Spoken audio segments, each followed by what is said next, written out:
Olá pessoal, nessa aula a gente vai falar sobre a primeira fase do exame clínico, que é a anamnese.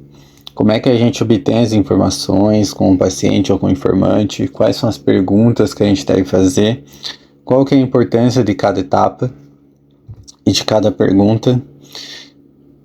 É um momento de aprendizado, é o aprendizado de uma técnica que vocês vão usar durante toda a sua trajetória profissional e é o princípio de qualquer avaliação terapêutica de qualquer profissional da área da saúde. Então, vamos lá. Primeiramente, o que compõe a anamnese? Eu gosto de dividir a anamnese em 5 passos. Primeiro, a gente vai ter a identificação do paciente, a gente vai descobrir quem é aquela pessoa. Segundo, a gente vai obter a queixa principal, que é o motivo pelo qual o paciente está buscando ajuda, a história da moléstia atual, a história médica pregressa e a história médica familiar. Essas informações podem ser obtidas tanto com o paciente quanto com algum familiar ou informante, só que no momento da abordagem, lembrem-se que o paciente tem que se sentir acolhido. Ele pode estar vivenciando um dos momentos mais frágeis de sua vida, por estar adoecido, estar no hospital, estar buscando atendimento em alguma unidade de saúde. Então sejam acolhedores principalmente.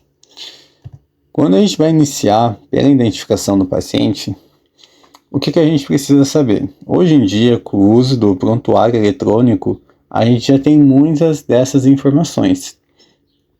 Mas a gente tem que saber qual que é o nome do paciente, a sua idade, o seu sexo, estado civil, a escolaridade, profissão, o endereço atual, da onde que esse paciente vem, com relação à localização, Muitos pacientes, se um paciente do norte estiver sendo atendido na região sul do Brasil, provavelmente a sua forma de se expressar vai ser completamente diferente do que o pessoal do sul está acostumado.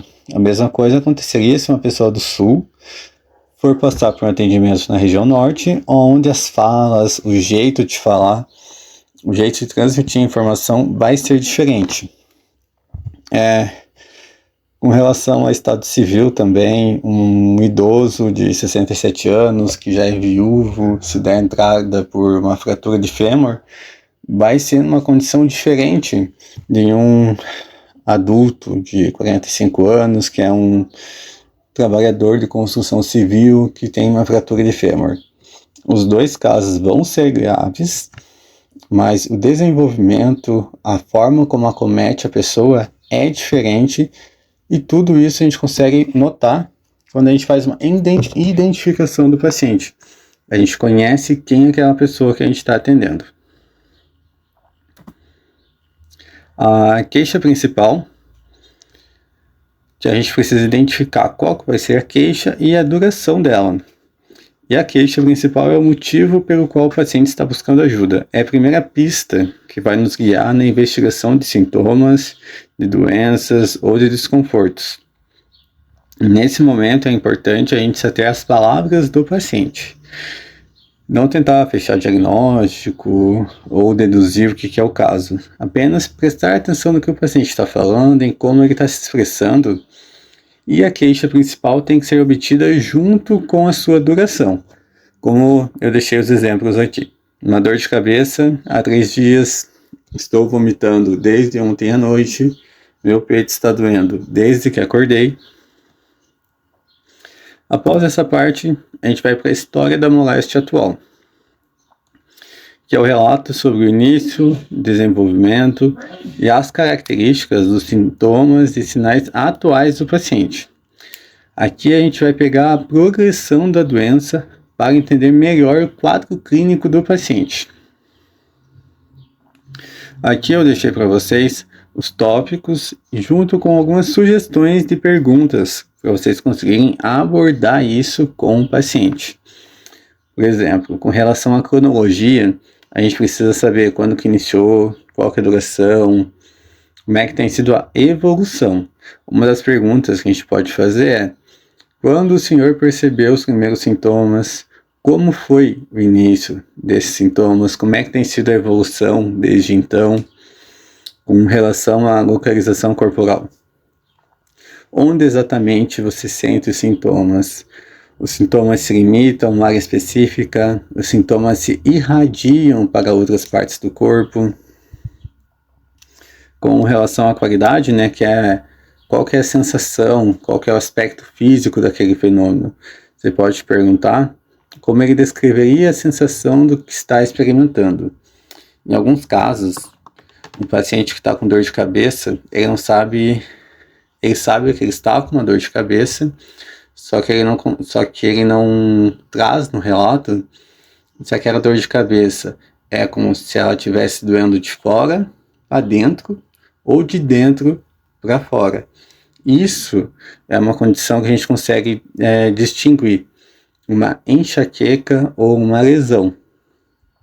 Com relação à quantidade, né, com que frequência ele experimenta esses sintomas, quanto tempo dura cada episódio e como é que ele classificaria a intensidade dos sintomas. Normalmente a gente usa uma escala de 0 a 10. Circunstâncias, né, condições externas que podem influenciar. Existem condições externas específicas que parecem influenciar seus sintomas. A pessoa que tem dor de cabeça e passa muito tempo em frente a telas, a computador, a televisão, ou alguma atividade em particular que desencadeia ou alivia os sintomas. Fatores agravantes ou atenuantes, por exemplo, uma pessoa que chega por uma fratura e se apresenta embriagada. Manifestações associadas, como perda de peso, febre, dificuldade para desenvolver afazeres, e o passado mórbido do aparelho acometido e a repercussão sobre o estado geral. Se já teve alguma doença relacionada ao que está sentindo no momento. Após essa parte da investigação da causa atual, a gente vai tentar ver esse paciente como um todo, qual que é o histórico médico dele. Algumas coisas que podem influenciar, aí dependendo do caso do paciente, as condições de nascimento, o passado mórbido, se ele já teve mais doenças quando era pequeno ou no seu desenvolvimento, se já sofreu algum acidente, se já teve algum trauma. Em caso de mulheres, né, menarca, ciclo menstrual, condições de vida, como trabalho, a remuneração, a alimentação, a habitação, hábitos de vida, tabagismo, uso de substâncias psicoativas, que são as drogas, álcool, imunizações, sono, se toma algum medicamento de uso contínuo.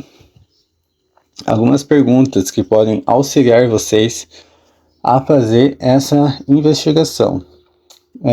Se a pessoa sabe como foi seu período de gestação e parto, quando que começou a dentição, como foi seu processo de deambulação. Aí essas perguntas a gente vai encaixar conforme a história da moléstia do paciente atual. Nem para todo paciente a gente vai precisar saber quando que começou a dentição dele. Às vezes, se o paciente apresenta um acometimento na forma como ele está andando, se ele está sentindo que perdeu o equilíbrio, aí seria viável a gente tentar entender como é que foi o desenvolvimento dessa habilidade quando ele era mais pequeno. Passado mórbido, né? Se ele sabe quais são as doenças, se ele já precisou fazer alguma cirurgia, se já teve alguma internação. Condições de vida, né? Condições de vida, trabalho, remuneração, condições de trabalho, condições de habitação, que podem influenciar muito no processo saúde e doença desse paciente. Hábitos de vida, como se ele é fumante, se usa substâncias, relação ao consumo de álcool. Medicamentos, se ele toma algum medicamento de uso contínuo, se ele sabe, se ele já tem alguma alergia a medicamento que ele conhece.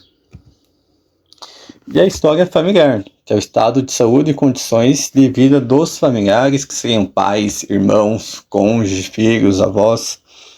Se ele sabe a causa mortes dos falecimentos, se o avô, a avó, algum familiar próximo morreu de alguma causa que ele lembre, que ele queira relatar, que ele ache interessante comentar. Se outras pessoas da família têm casos semelhantes do que ele está enfrentando no momento, e se ele sabe de alguma doença que acontece muito na família, por exemplo, diabetes do tipo 2, que tem uma relação com hábitos de alimentação, exercício físico, histórico de desenvolvimento de câncer na família, que também tem um fator genético que pode ser investigado. Agora eu vou propor um desafio para vocês, que é para vocês se fazerem uma autoanamnese. Eu quero que vocês voltem nos slides anteriores, voltem no começo da aula, e vocês construam a sua própria anamnese como se vocês estivessem se auto-entrevistando para saber as informações. Vocês podem recordar a última vez que vocês sentiram alguma dor, a última vez que vocês experimentaram alguma coisa que atrapalhou o processo de saúde de vocês. Podem deixar essa autoanamnese nos comentários do vídeo. Terminando a autoanamnese, vocês voltam, que a gente vai dar sequência nos demais slides da aula. Então, pessoal, seguindo em frente, um exemplo que eu quis trazer aqui para vocês. Em relação à identificação do paciente. Nome completo, Sr. João da Silva, 35 anos, masculino, branco, brasileiro, morador natural de São Paulo, atualmente casado, engenheiro, o endereço dele e a proximidade de Belo Horizonte e proximidade de procedência remota, São Paulo. A queixa principal dele: dor de cabeça intensa há 48 horas. Cronologia: início a 48 horas, início súbito, piora progressiva, localização frontal, bilateral, sem radiação, limitada à região frontal, uma dor latejante e intensa, constante, intensidade 8 de 10, associada ao estresse e à falta de sono, agravada por luz intensa e melhora parcial em repousos, associado a náusea e fotofobia. Parto normal, desenvolvimento típico, teve uma apendicectomia aos 20 anos, exames normais, trabalha como engenheiro, salário adequado, alimentação equilibrada, moradia em boas condições, não fumante, consome álcool moderadamente, pratica atividade física regular, sono adequado, não toma nenhum medicamento. Pais saudáveis, irmãos saudáveis, esposa saudável, filho saudável, avós falecidos de causas naturais, avós falecidos devido a complicações relacionadas à idade avançada, não sabe de nenhum caso familiar que apresente essa dor de cabeça constante, e na família tem histórico de diabetes tipo 2. Esse é um exemplo de como vocês podem construir a anamnese de vocês daí, pessoal. Qualquer dúvida, podem deixar no comentário e entrar em contato através dos links nos comentários também.